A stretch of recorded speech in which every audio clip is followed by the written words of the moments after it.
Hello, hello. Thank you so much for joining me for this awesome webinar on how you can work at home while you are dealing with the kids. For the last few months, we all have been at home. And even though some of us have gotten into the swing of things, it still has been difficult dealing with kids while you're working at home, trying to do everything at the same time.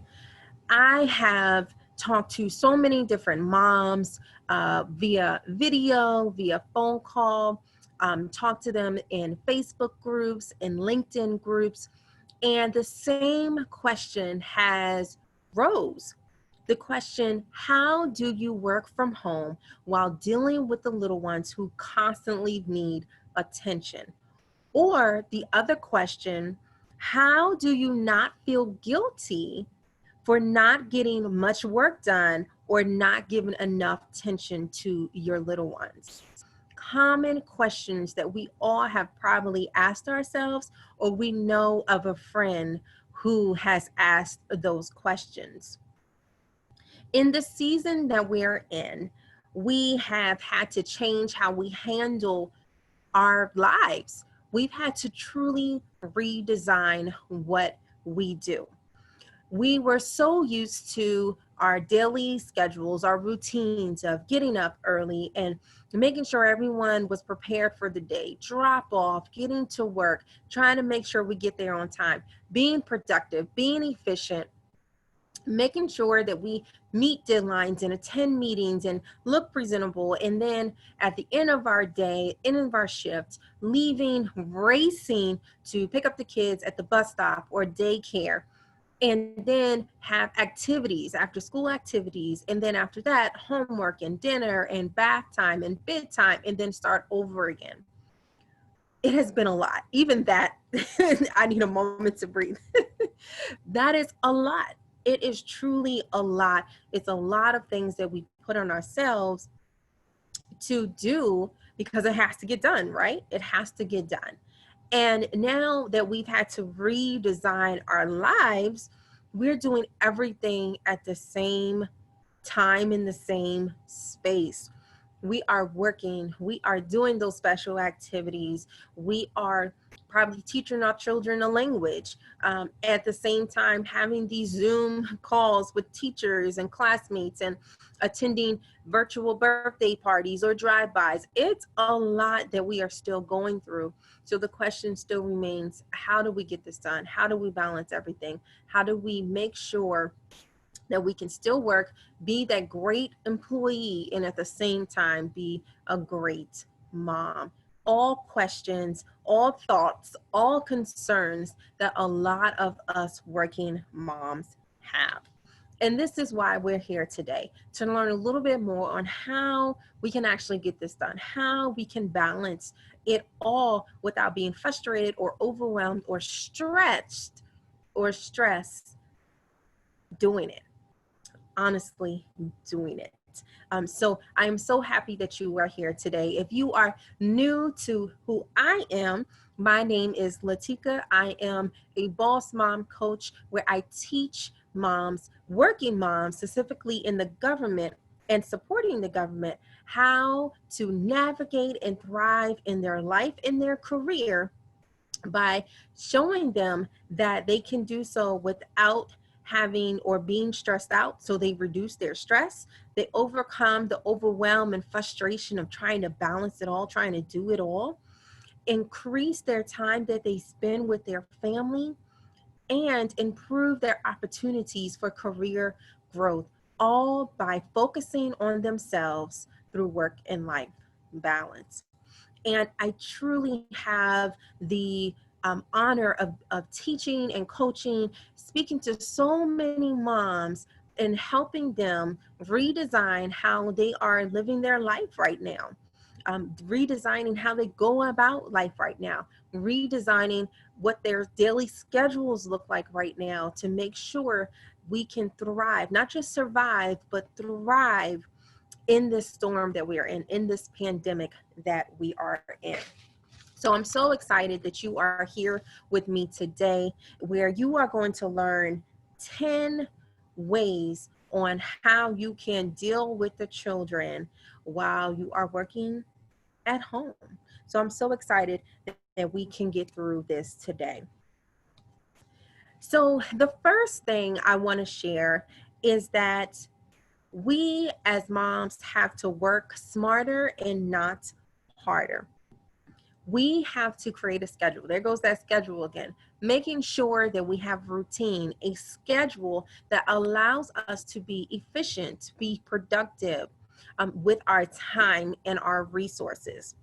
So I tell moms all the time, that flexibility that you need, make sure you have set those expectations with your supervisor, not only with your supervisor, but with your colleagues. Make sure that your colleagues know what you are capable of doing. If you have daily Zoom calls with your children's teachers at 2 p.m., make sure your colleagues and your supervisor know that, so that they know that you're not going to be around. You're not going to be able to attend meetings. You're not going to be able to be as quick with sending emails if they come at 2 o'clock. You have a set time where you have to be with your kids. Make sure that you have these communication, this the discussion with your supervisor and your colleagues, so that everybody's on the same page on what you are capable of doing. And if you can have non-traditional hours, go ahead and have non-traditional hours. If you have to work early in the morning so that you can take your break, maybe around 9 or 10, so you can focus on the kids, make sure they have their breakfast and everything else they need, and then later in the afternoon, get back online, talk with your supervisor on how you can do that. We are living in unconventional times right now, but the only way for you to be able to thrive in this season is if you are able to communicate your expectations with your supervisor and your colleagues. The second is take advantage of nap time or quiet time. So if you're like me, you have children that still take naps and have children that just need quiet time. So I have to split my children up. I am a mother of 4 children, 4 girls, all ranging from ages 8 down to 2. So the 2-year-old, she definitely needs and she takes a nap every day. And the 4, 7, and 8-year-old, they have quiet time. I demand everybody has quiet time. And during this quiet time, they are either watching a movie or playing in their rooms or playing together, or they go into their playroom and do whatever that they do with their toys. But I utilize this time to focus on a project or meet a deadline or have a meeting or whatsoever. But have those times, the nap time or the quiet time, have those times in your schedule, have them lined out each and every single day. Maybe you need to have more than one quiet time. So maybe a quiet time in the morning and a quiet time in the evening that allows you to have that time to focus on your job. Go ahead and have that. Have those times and take advantage of it. And one thing to remember is, if you are like me, I have a 2-year-old. She pretty much soothes herself to sleep, but this is the time where I've had to say, okay, baby girl, you need to go get in your bed while mommy comes sits on this phone call or this video call. And now that I've been saying that a lot more, she's been going ahead, doing a good job in making sure she goes to her bed. And I don't have to comfort her or soothe her to go to sleep, that she can go into bed by herself, which really helps me. So I'm not frustrated or feel like, I'm running late because I'm trying to soothe her down and then rush to get on a meeting. So it really helps, now, because I've basically said, hey, go ahead, baby girl, go take your nap, quiet time. And I tell her, you don't have to fall asleep if you don't want to, but let's go get in the bed, okay? And she's like, okay, mommy. So things like that can definitely work. Things like that can definitely work. The third thing that you can do is separate mom and work. So these are, or this is where boundaries should be set into place. Boundaries should be set in place. So you should have a separate space in your house for you to work and then for you to play. Now, you may be saying, Latika, I don't have space like that in my house. I don't have a separate space. I don't have that. And that is fine. And you know what? I didn't have that, or I thought I didn't have that. But what we did was we have an office in our house, and mainly my husband uses it, and he really needs that space, to have, calls with his employees and things like that. That's fine.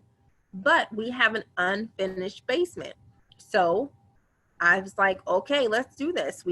I can set up downstairs in the basement. We have so much space, and we utilize our basement for the kids' playroom, for his space. So we have the space downstairs in the basement. So we just cleared out a space, and I got myself a desk and had myself set up in the basement. And this is my space.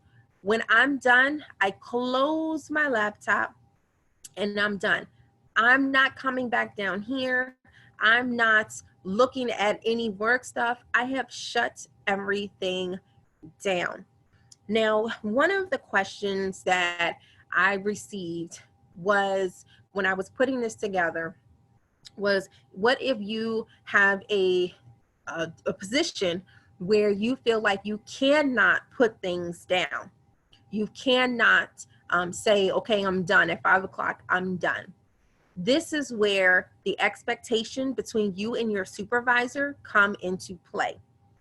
You must be able to have some set hours where you are spending time with yourself, with your husband, with God, with your children, and not with work. There must be a separation. You must have expectations. So if that means you need to have a daily communication with your supervisor, a weekly communication with your supervisor to set expectations for the week or for the day, go ahead and do that. But you must have a set schedule of when you are going to work, because working 24/7 around the clock is not healthy. You are not going to be able to have that separation, have that time, again, for yourself, for your husband, for your children, for God. You're not going to have that time. So it's so important that you establish that schedule, because we should not be working 24/7. We have set hours. If we were in the office, we have set hours. We have set hours, and we must follow those set hours at home as well. So it's so important that we do that. But back to separating the physical space of being a mom and working, whatever space you have in your house that you can close everything down, be free. So, for instance, my dining room. My dining room has become our schoolhouse. And when our school is over for the day, that's when we pack up everything and put everything away. So the kids' binders, the kids' tablets, pens and pencils, erasers, crayons, all of that is packed up and put away in a designated space.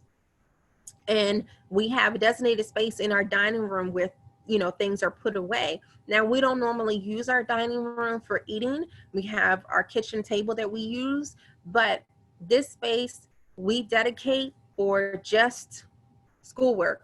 So when we're done, we put everything away. So when you look at my table, there's nothing there, because there should not be any remnants of schoolwork on my dining room table, because we have to separate that space. Because when you see schoolwork, when you see your work, when you see your work phone, when you see a document that you have printed, when you pass your dining room, when you pass that table, you're more than likely to go look and say, and then you're fixated on whatever that document is, whatever it's in the binder, whatever is, emails come through on your cell phone. So it's so important that you separate that space, whatever it is. And if it's in the same space as, you eating breakfast, dinner, and lunch, close up everything, put it in a designated area and be done for the day and open it back up in the next morning. The fourth is spend quality time with your kids. So this is so important because even though we are working from home, even though we're spending 8, 9, 10 hours on the computer, we still need to make sure that we are spending that quality time with our kids. This is the opportune time to teach them so much, about the world, things that they normally would not be learning in school. I have had the blessing of teaching my children about the presidents and where George Washington first lived when he became the president, and that it wasn't here in DC. I have told them so much about the state that I live in and the city that I'm from, so that they learn more about me and then also the state that they are from. So I really have taken advantage of being home and teaching them things that they normally would not have learned in school. So whatever it is that you can do to enhance their knowledge, to enhance their skills, spend time with them. If that means teaching them how to cook, teaching them how to load the dishwasher, do the laundry, separate the clothes, mop. This is quality time with the kids. This is quality time spent with the kids. And the kids, when you set your schedule and you set your time when you're going to spend time with the kids, they have something to look forward to. They are in this pandemic with you. They are suffering in this pandemic with you. Their lives are chaotic with you. So being together, letting them know that you're okay, because when mommy's frustrated, everybody else gets frustrated. And the kids, believe it or not, sense the frustration, the sadness, the overwhelm that we have. So when we have ourselves together, they will have themselves together. But when we are spending that quality time with them, it makes life a little bit easier and less frustrated, less overwhelmed, less chaotic, because everybody is looking forward to time spent together as a family. And the fifth thing that you can do is plan for interruptions. So again, you've already written your schedule. You've looked at the schedule for quiet time and nap time. So everybody knows that. Everyone knows when they're going to spend time with you. But also plan for interruptions, because you're going to have that one child or two or three or four who in the middle of a meeting is going to say, "Mommy, I need to go to the bathroom." I need to go to the bathroom. Or my daughter, my 4-year-old, I was in the middle of a meeting and she wants to sit on my lap and say, "Mommy, I wiped my butt." Thanks. Thank you. But it's so important that we can plan for these interruptions. So when you are on a video call or when you are on your phone call, your conference call, mute your phone. But also, you have to ask this question. I'm going to insert this here. Ask the question, do I really need to attend this meeting? Do I really need to attend it? Am I going to gain something from this meeting? Is this meeting necessary? Can this meeting be turned into an email? Can this meeting wait until the next day? Is this my priority? Ask yourself those questions, because not every meeting invitation, not every email requires a response, requires a yes. Sometimes it's an ignore, sometimes it's a no.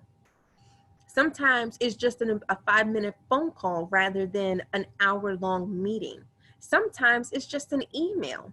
So ask yourself that question before you accept the next email or the next meeting invitation. But to plan for your interruptions, definitely, if you can stop your video or not have your video at all on during a video call, that would be incredible to help you when the children do come onto the video, because they want to be on the screen. They want to see who it is and ask who is who.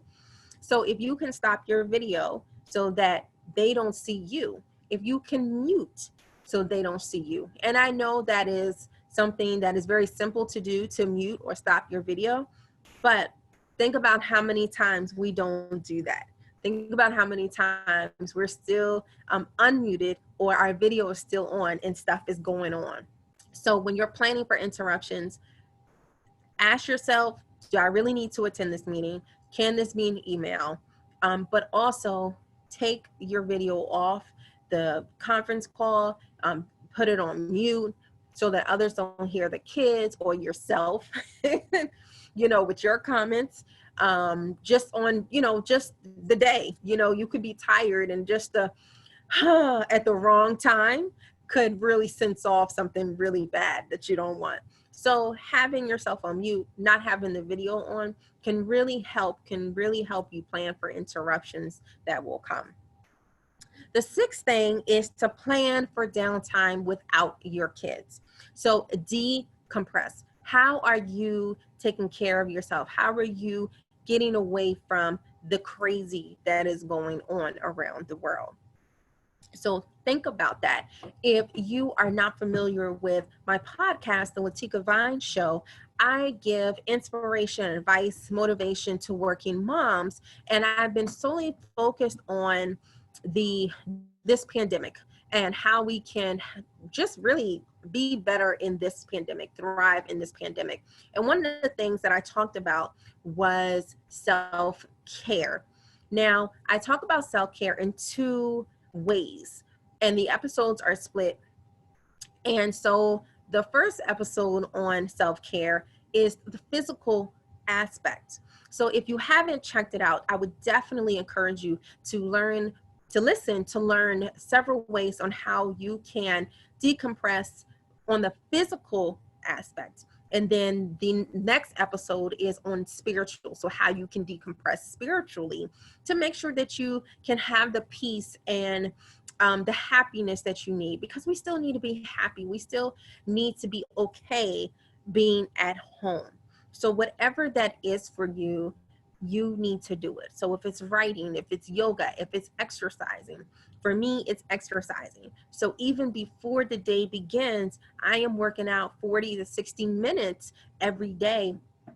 And it is really for me to decompress, to get myself together so that I can be okay before everybody else wakes up. So I do this before everyone gets up in the morning, before my husband gets up. I'm working out to make sure I am okay. And that's something that we as moms have to make sure that we are okay. And again, as a boss mom coach, my number one priority is that we focus on ourselves. We focus on the inner selves. And sometimes we have to let go of stuff to regain or gain what we need to balance everything. Again, we have to let go of some stuff in order to gain the balance that we need.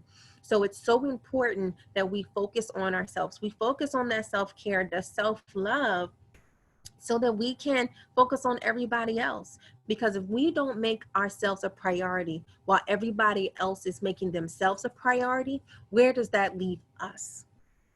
And that's where the feelings of resentment and frustration and overwhelmed and stretched come from.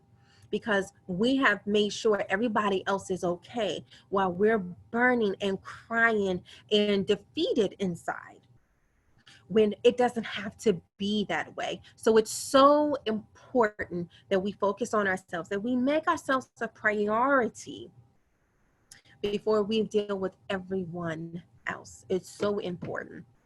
And as a client of mine, as a coaching client of mine, that is something that we go through in my coaching program, Work It, Life Itself It, and also Navigate and Thrive, where I truly make sure that we focus on ourselves, on you as the individual, before we can even think about balance. Because if you're not good inside and out, there's no way you're going to be able to balance anything. Something to think about. Now, the seventh thing is to have virtual play dates and or have the grandparents virtually watch the kids. This is such a cool idea. So those days where you are heavily saturated with work, with meetings, with deadlines and so forth, have the grandparents virtually watch the kids. The grandparents probably haven't seen the kids in such a long time, and this is such a great way for you to focus on work while the grandparents are watching their kids. Free babysitting, but free time for you to focus on what you need to focus on. And the kids are having fun with their grandparents.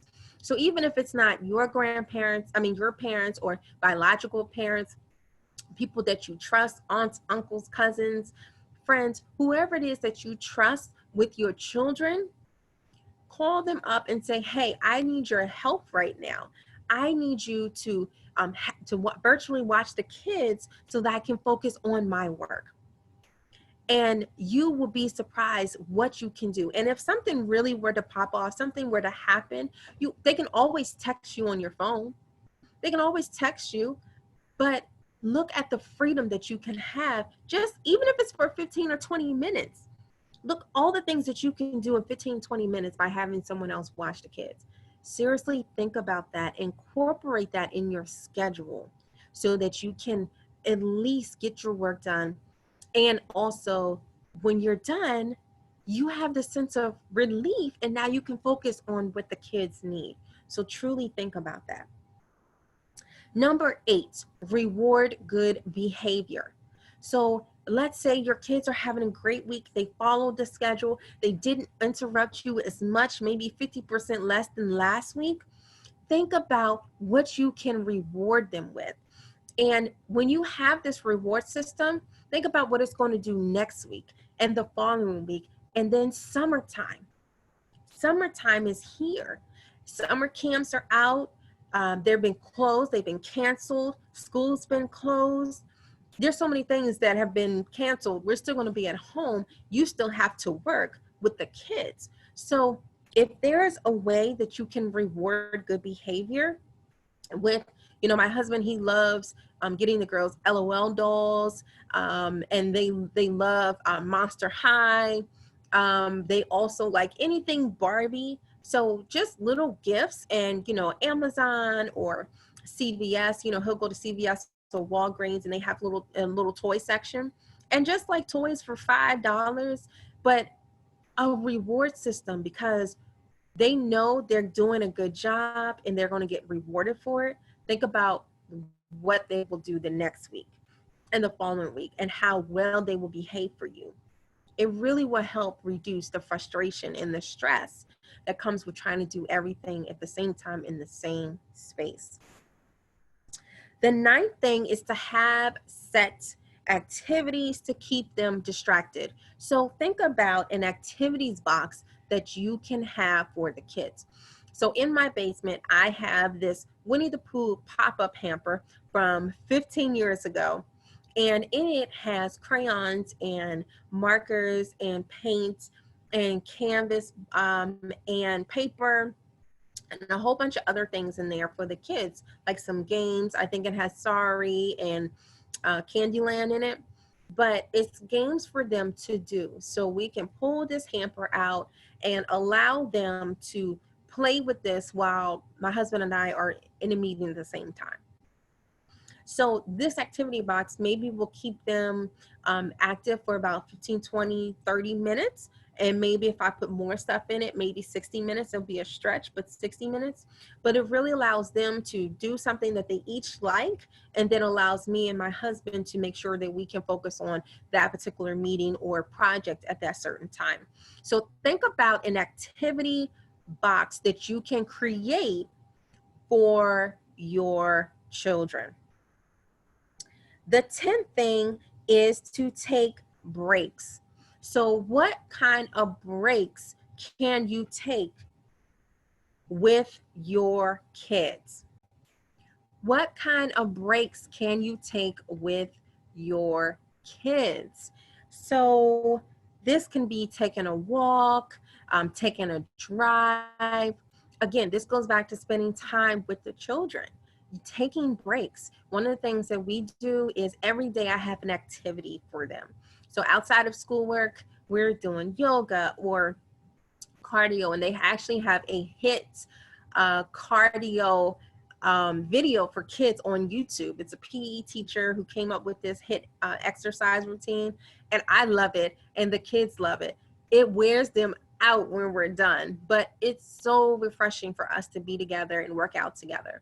My kids now want to work out with me. But, and, I tell you that just putting on, I'm a fan of worship music and gospel music.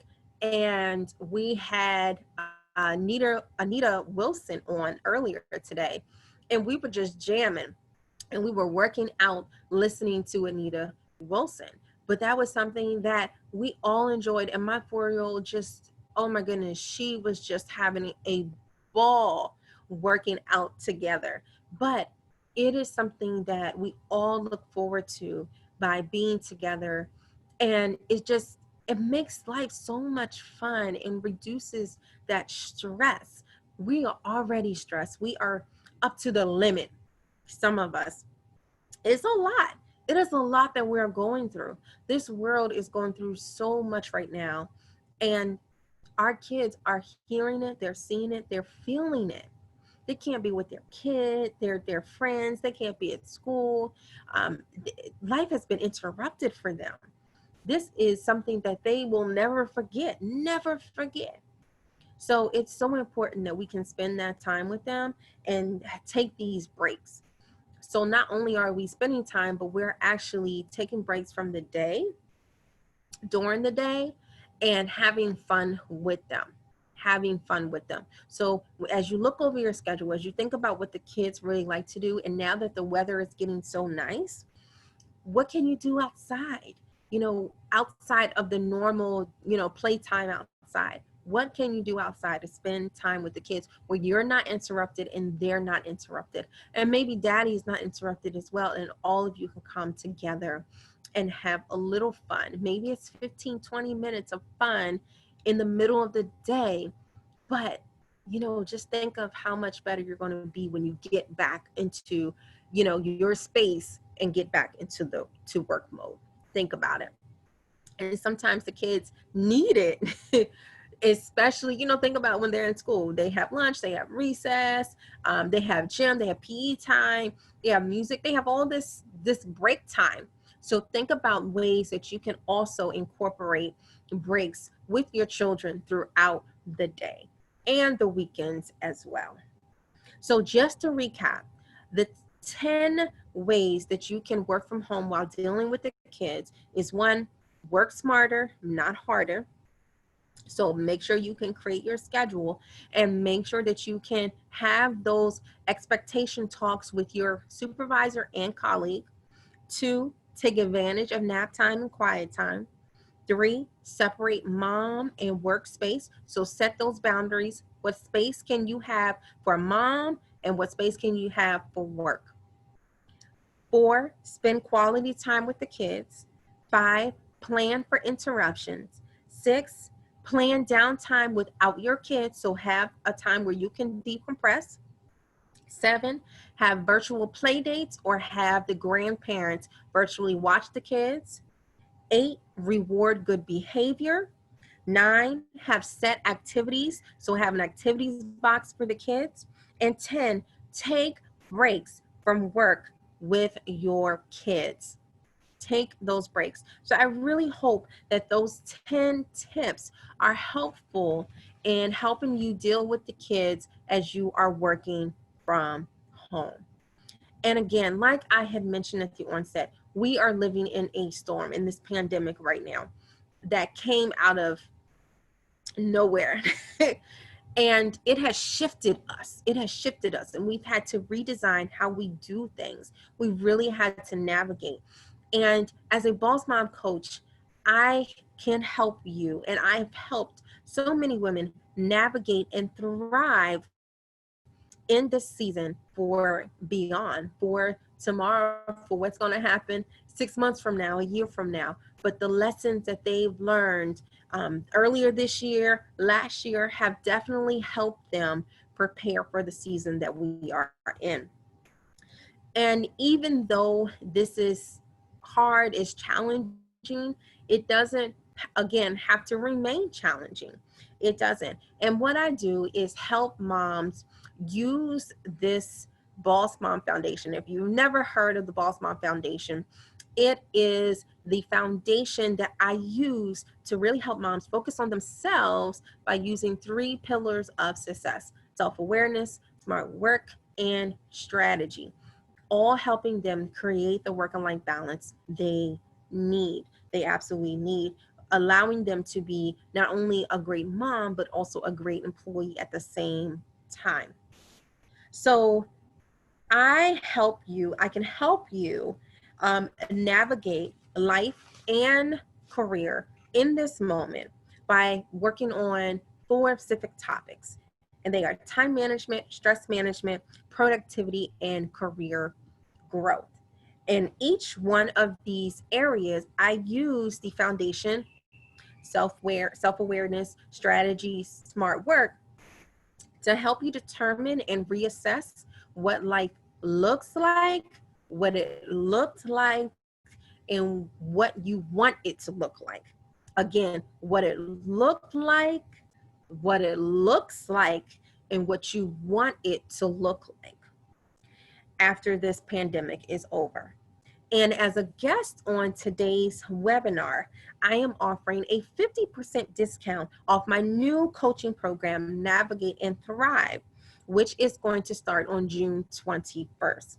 Now, for 6 weeks in this program, we will identify how to reduce your stress so you don't feel overwhelmed, determine what self-care physically and spiritually is for you, so that you can have the inner peace and happiness that you need to be able to navigate where we are now.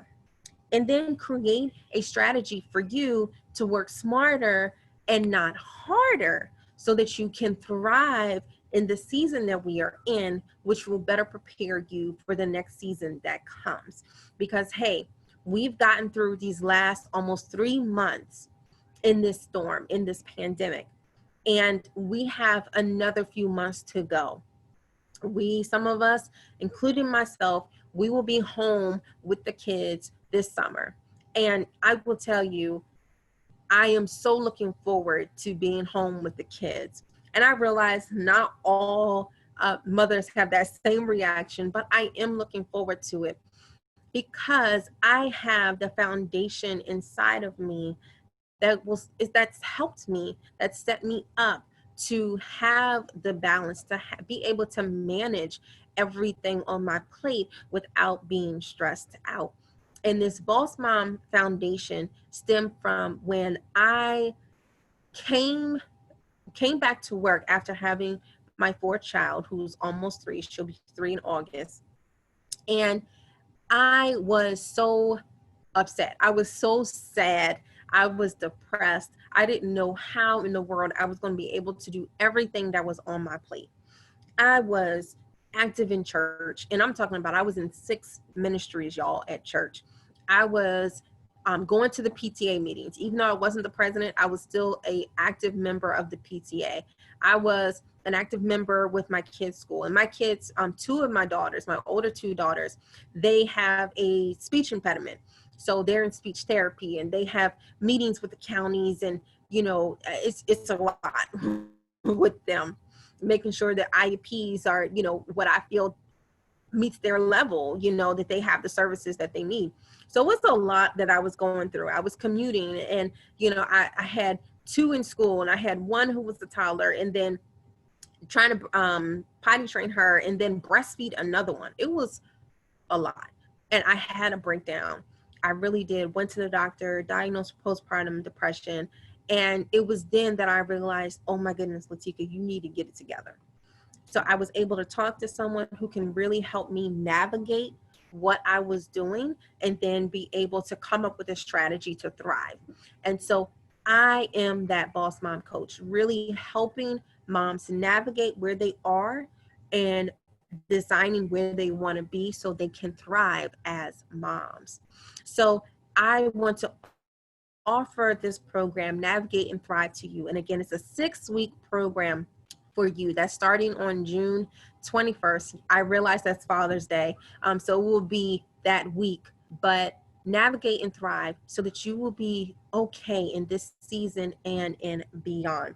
So this program, Navigate and Thrive, is normally set for $675, but for you as a participant in this webinar, you will receive the promotion of 50% off. So it will be $337.50 paid in full, or 2 increments of $200 during the duration of the program.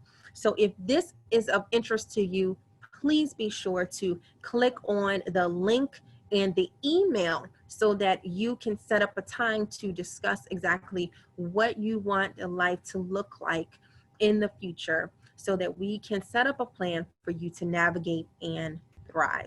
So thank you so much for joining this webinar today. I truly hope that you were able to understand the top 10 things that you can do to not only get through this season with the kids, but be able to thrive in the next. Until next time, take care, and thank you so much for joining this webinar.